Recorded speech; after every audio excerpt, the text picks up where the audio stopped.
गांव के किनारे बसा यह पुराना जंगल रात के समय और भी डरावना लगता है। हवेली की तरफ बढ़ते कदमों की आहट के साथ साथ किसी के रुक रुक कर हंसने की गूंज जंगल में गूंज रही है। पेड़ों की टहनियों पर बैठे कौवे डरावनी आवाजें निकाल रहे हैं। रुक्मिणी, गांव की सबसे बूढ़ी औरत, अपने कांपते हाथों से माला फेर रही है। अचानक दरवाजा तेज आवाज के साथ खुलता है और श्यामा, उसकी पोती, अंदर घबराई हुई आती है।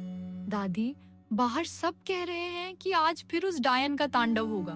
क्या सच में वो वापस आ गई है? बेटी, उस रात की यादें आज भी मेरी आंखों में ताजा हैं। रुक्मिणी धीमे स्वर में कहानी सुनाती है। बरसों पहले इसी हवेली में गांव की औरतों ने एक औरत को डायन कहकर जला दिया था।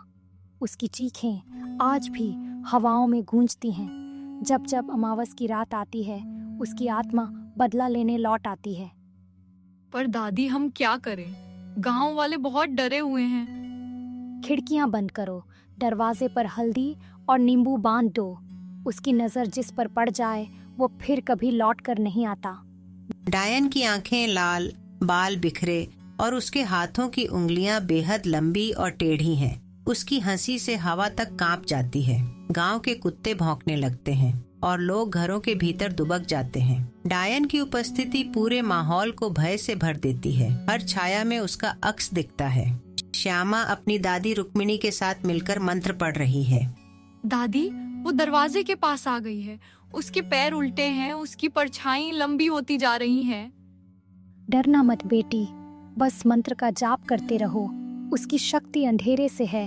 हमें अपने दिल में उजाला जलाना होगा। डायन खिड़की के बाहर से चेहरा झांकती है। उसकी आंखों से आग की लपटें निकल रही हैं। रुक्मिणी और श्यामा के सामूहिक साहस और विश्वास से हवेली की रक्षा हो गई। डायन की चीखें धीरे धीरे दूर होती गईं और उसकी परछाई राख में बदल गईं। गांव के लोग धीरे धीरे घरों से बाहर निकले और हवेली के सामने दिए जलाते हुए बोले, दादी, क्या अब वह कभी लौट कर नहीं आएगी? जब तक दिलों में डर नहीं, तब तक अंधेरे का तांडव भी हार जाएगा बेटी।